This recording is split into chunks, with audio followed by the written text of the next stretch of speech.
Today on the newscast, Israeli aid workers are on the ground at the epicenter of that horrific Turkey earthquake. Plus, Israel offers aid to Syria as well, and it's not the first time. We head to the Israel-Syria border to hear one of the great untold stories in the Middle East. That's next.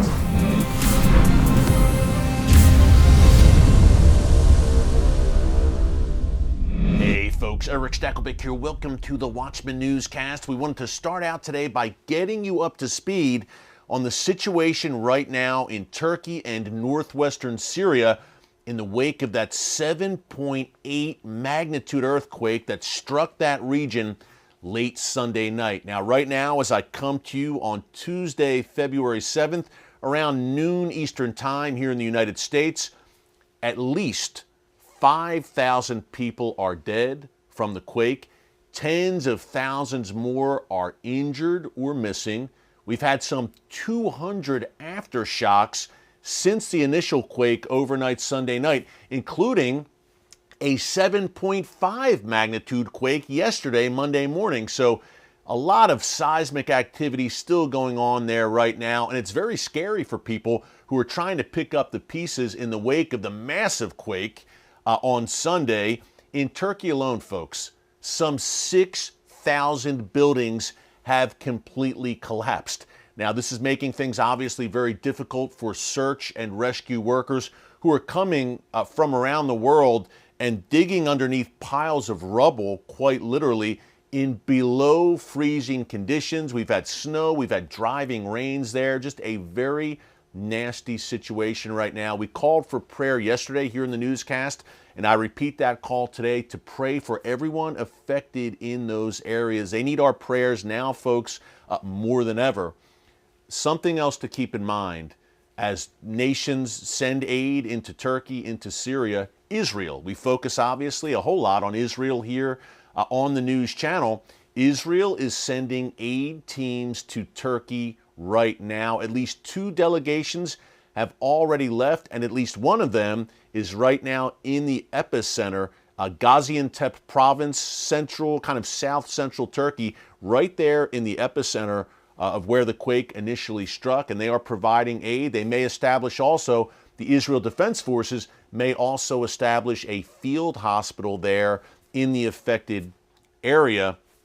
Now, Israel and Turkey obviously do have diplomatic relations, but things have not been very rosy over the years under the leadership of Turkey's President Recep Erdogan. But Israel, nonetheless, is extending an olive branch. And by the way, they are calling this Operation Olive Branches, this earthquake relief effort on the part of Israel. And Israel is there. They're on the ground in Turkey. An interesting wrinkle here.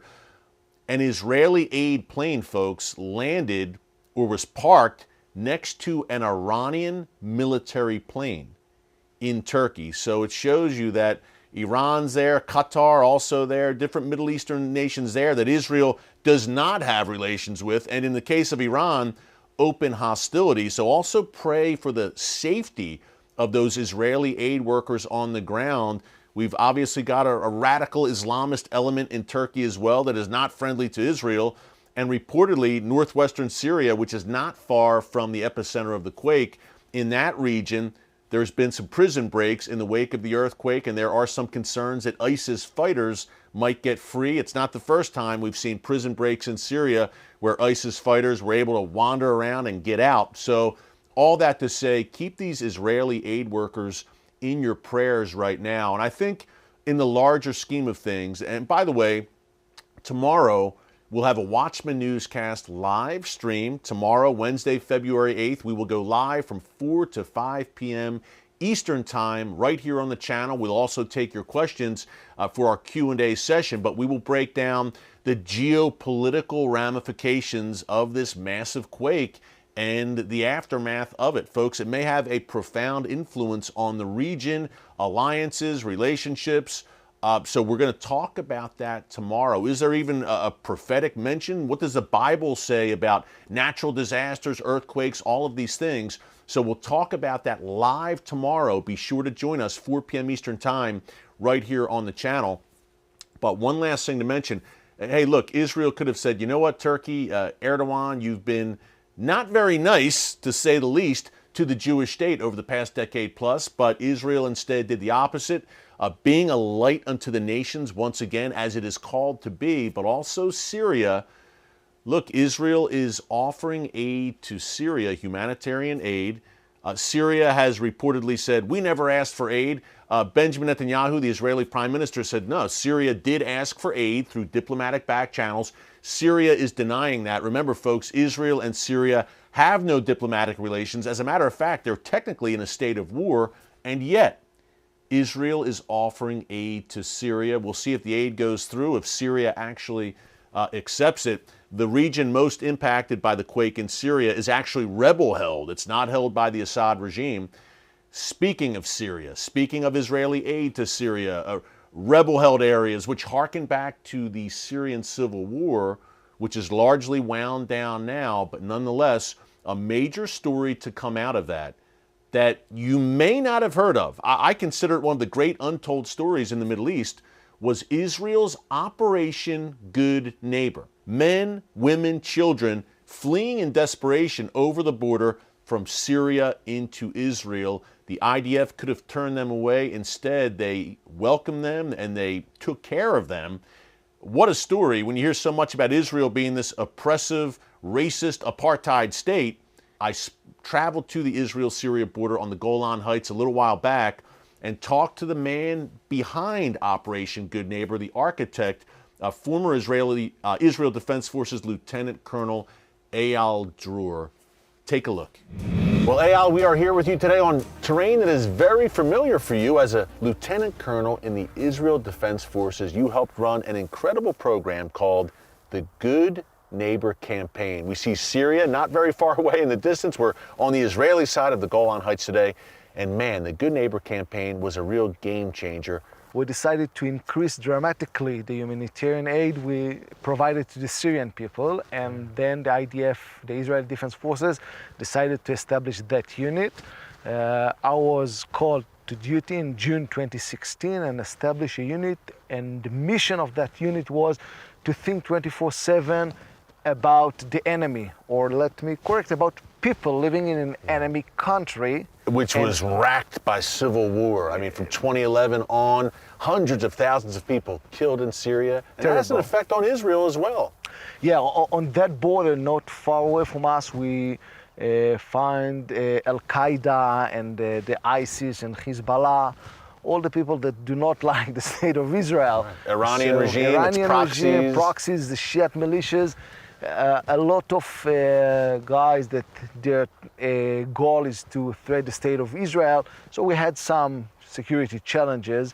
One of the thinking behind this project was that let the people who is living there in severe terms, people living without electricity, without water, people that do not have schools, clinics, hospitals. Women, children, elderly. Children, babies. Imagine a baby born in a tent without heat warmer, living without a heat warmer. This was their lives, 250,000 people. And we decided to give them humanitarian aid, first of all, because this is something that we should do. To help our neighbors. It doesn't matter that they are enemies or living in an enemy country.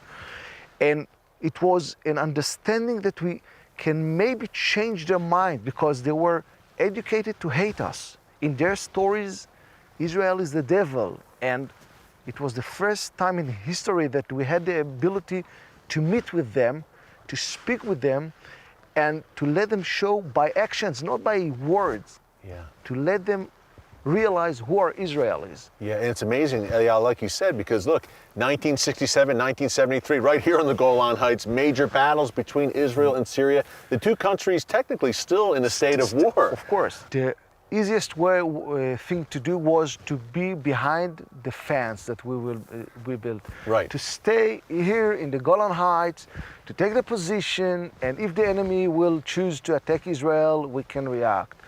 Nobody asked us, nobody forced us to open the fence 700 times in 2.5 years.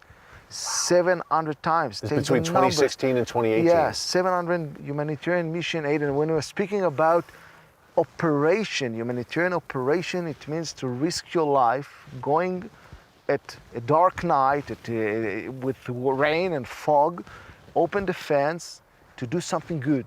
One of the projects, we call it a doctor's visit, is the mission was to take 25 children, sick children, not wounded children, sick children with chronic diseases.